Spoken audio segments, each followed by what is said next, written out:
This was the scene on the evening of January 24th in China. The Chinese New Year is celebrated by an astonishing television spectacular featuring thousands of singers and dancers promoting the accomplishments of the country and the Communist Party.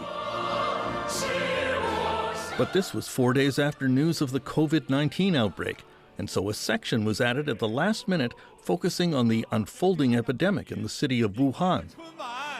TV presenters cheered on the brave healthcare workers confronting the deadly COVID-19 virus.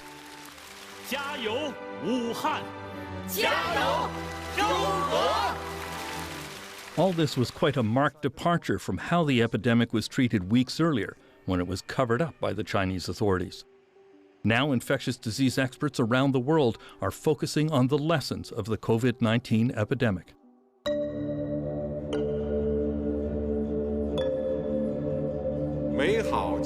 Xi Jinping is the most powerful leader China has had since Mao Zedong.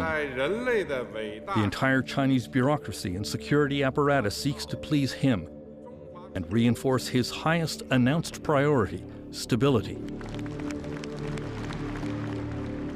Pulitzer Prize-winning author Laurie Garrett specializes in public health and infectious diseases.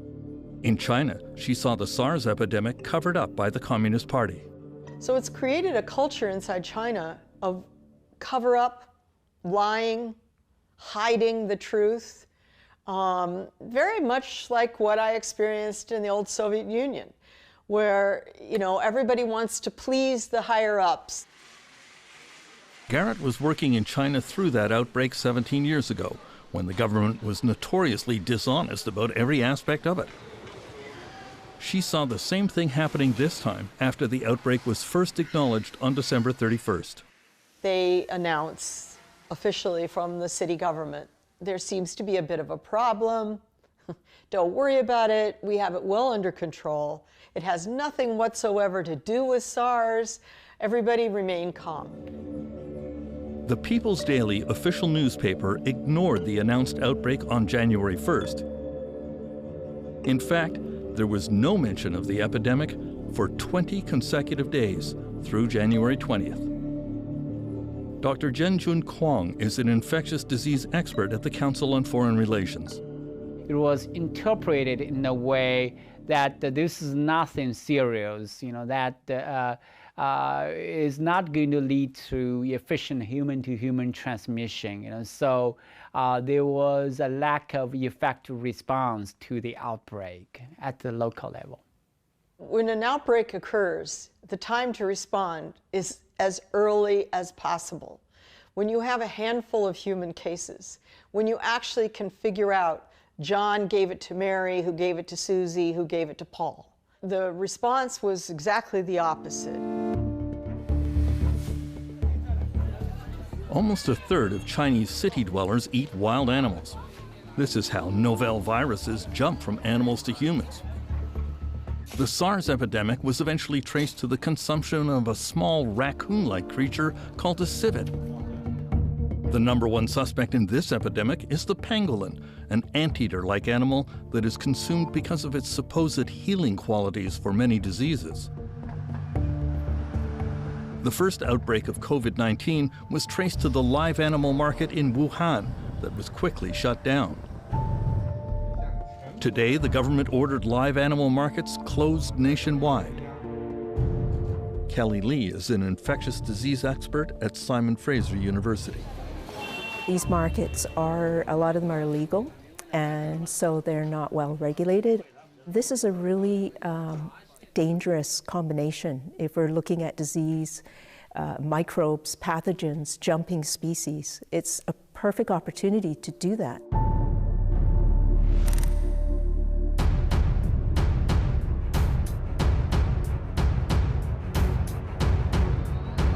The Chinese government released these videos, supposedly showing the COVID-19 virus being fought by an elaborate campaign to spray airplane exteriors and fumigate entire cities.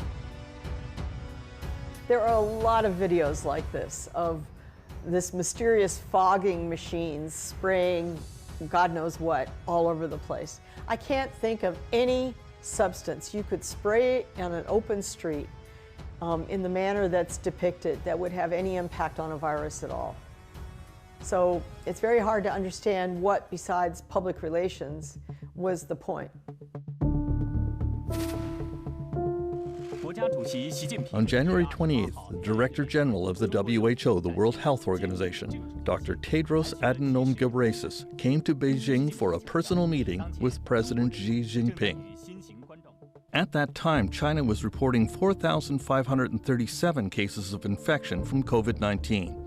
An independent assessment in the Lancet Medical Journal estimated that as of January 25th, there were 75,800 in the city of Wuhan alone. But Dr. Tedros bent over backwards to praise China's handling of the outbreak. You have started serious public health measures, and this is very, very important, and really we're proud that. He has to work with the government, and he has to ensure that lines of communication remain open. So his words were to ensure that, the Chinese relations remained positive. At the Tedros Xi Jinping meeting, the Chinese government reportedly insisted that the WHO delay any proclamation of a global health emergency, and Dr. Tedros complied. I believe indeed that WHO has been following the right procedure in terms of responding to the outbreak. And although I do believe that they could have acted early. Look, WHO's been through this game before with the exact same country. The index of suspicion ought to have been much higher. We have a WHO that we've created collectively, that we've given limited resources to and limited powers, and we're now expecting it to do things that it was never designed to do. It's not a global health SWAT team. It turns out that Chinese authorities have 6 times changed the method used to tabulate infected people, which has medical experts around the world now doubting the value of their official figures. When you started seeing this long period where the numbers either didn't budge or even on one day went backwards, to me that just looked like completely fabricated figures. I hope the Chinese government, not just the central government, but also the local government as well, truly draw the lessons from the outbreak and taking measures to improve the transparency and openness, to make sure that this time the same tragic is not going to happen again. I'm very nervous that as everybody is now returning from the lunar holiday extension and eventually starts going back to work and back to school, that we're going to see a resurgence, a sort of, epidemic number 2. Gabriel Leung, who's an epidemiologist in Hong Kong, has predicted that this actually could end up infecting 65% of all human beings on Earth. Scientists are still figuring out the death rate, which appears to be much higher in China than outside it.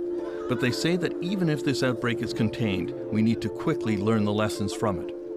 With millions of people on international flights every day, it is likely only a matter of time before the world faces a truly global pandemic.